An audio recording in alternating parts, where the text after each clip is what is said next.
Mga idol at kabayan, breaking news! Barkong sakay ang 7 Chinese national na dinetay ng Philippine Coast Guard. Sumadsad matapos bayuhin ng malalakas na alon sa Zambales. Naku, balak pa sanang umalis ng Pilipinas ng mga Chinese at lilipad pabalik ng China nitong Sabado. Pero hindi sila pinayagang makaalis ng Philippine Coast Guard. Posibleng planong tumakas ng mga inchik para makaiwas sila sa mga investigasyong gagawin ng otoridad ng Pilipinas. Muling sinabi ng Departamento ng Depensa ng Amerika na ang kanilang pangako sa US-Philippines Mutual Defense Treaty is ironclad. Nakahanda ang Amerika na tumugon para mapanatili ang libre at bukas na Indo-Pacific region. And about the potential scenario of a Filipino citizen service member being killed, he said that would cross the Rubicon. Would the U.S. government interpret a death at sea as an act of war, and would that invoke a mutual defense treaty?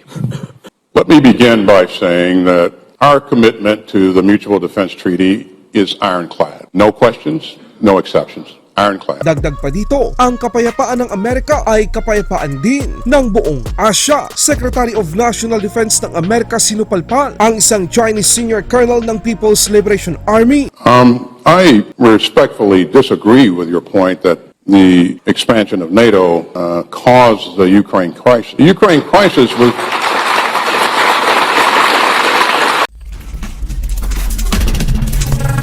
Barko ng China na iligal na dumaong sa Zambales, sumadsad sa dalampasigan. Ang nakadetain na barko ng China na sakay ang 7 Chinese national ay sumadsad sa isang hindi pa natatapos na pier sa bisinidad ng barangay Maloma, San Felipe, Zambales. Sinabi ng Philippine Coast Guard Commander Ephraim Jason Diciano bilang pinuno ng Philippine Coast Guard Station sa rehiyon na inaprubahan ito ang kahilingan ng barkong MV Hyperline 988 na isecure ang kanilang barko at crew dahil sa masamang panahon. Pinayagan ng Philippine Coast Guard na ilipat ang barko sa katubigang sakop ng Barangay Buritok sa Santa Cruz. Pero panahon na mismo ang humatol sa iligal na barko ng China. Iniulat ng Philippine Coast Guard na habang paalis pa lang ang MV Hyperline 988, ito ay sumadsad dahil sa lakas ng mga alon. Naobserbahan din ng mga tauhan ng Philippine Coast Guard na ang mga tripulanting Chinese ay nagtipon sa gilid ng barko habang ang kapitan nila ay nagbalak ng abandonahin ang MV Hyperline 988. Nakikipag-ugnayan na ang Philippine Coast Guard sa isang salvage company upang hatakin ang nasabing barko. Sa kabila nito, ang mga Chinese ay gustong lumusot at gustong umuwi pabalik ng China. Ayon sa Philippine Coast Guard Zambales, ang crew ng MV Hyperline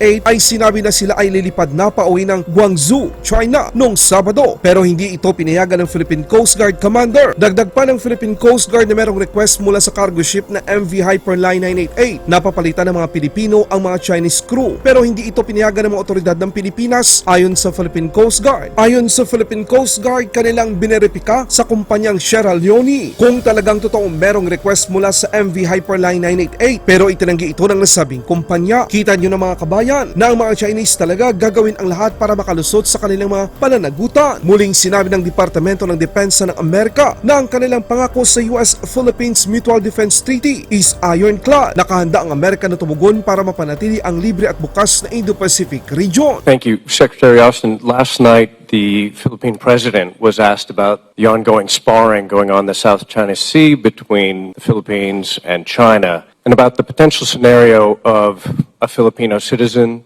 or service member being killed. He said that would cross the Rubicon. It would be interpreted as an act of war, and he anticipated that treaty allies would hold that to the same standard. How would you interpret that type of scenario? Would the U.S. government interpret a death at sea as an act of war, and would that invoke a mutual defense treaty? Let me begin by saying that our commitment to the Mutual Defense Treaty is ironclad. No questions, no exceptions. Ironclad. I won't speculate on any hypothetical situation.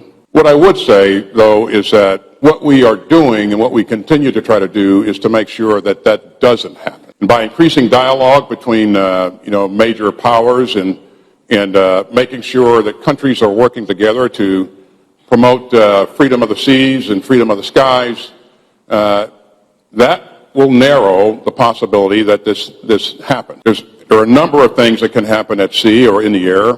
We recognize that. But our goal is to make sure that we don't allow things to spiral out of control unnecessarily. And again, I will not speculate on any one thing or another. I will continue to emphasize that our commitment to the Mutual Defense Treaty is ironclad. Thank you very much. And we have a question from China, Senior Colonel Yang Chong-Kao, please. Secretary of National Defense ng Amerika sinupalpal ang isang Chinese senior colonel ng People's Liberation Army. The Secretary of Defense, as we know, the United States has the largest alliance system in the world, including NATO, and is pushing for further integration of its allies in the Asia-Pacific region. My question is the United States planning to build a NATO-like alliance system in the Asia-Pacific region? The eastward expansion of NATO has led to the Ukraine crisis. What implications do you think the strengthening of the U.S. alliance system in the Asia-Pacific will have on this region's security and stability? Thank you. Thank you very much, Secretary. I respectfully disagree with your point that the expansion of NATO caused the Ukraine crisis. The Ukraine crisis was...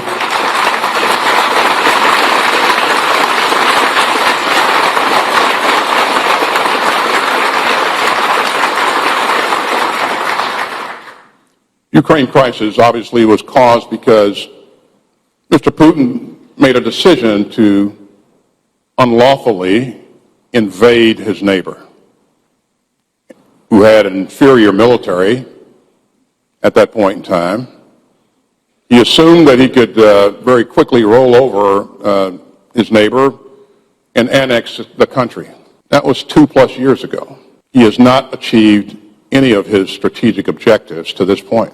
But this was brought on because of a decision made by Mr. Putin. As to whether or not we're trying to create a NATO in the Indo-Pacific, I would tell you that what we're doing is what I said earlier in the speech. Countries like-minded countries with similar values and a common vision of a free and open Indo-Pacific are working together to achieve that vision. And we've strengthened relationships with our allies and partners, and we see other countries strengthening their relationships with each other in the region. This is goodness. But it's because they have a common vision and common values. And we will continue to do those kind of things going forward. Laban Pinas.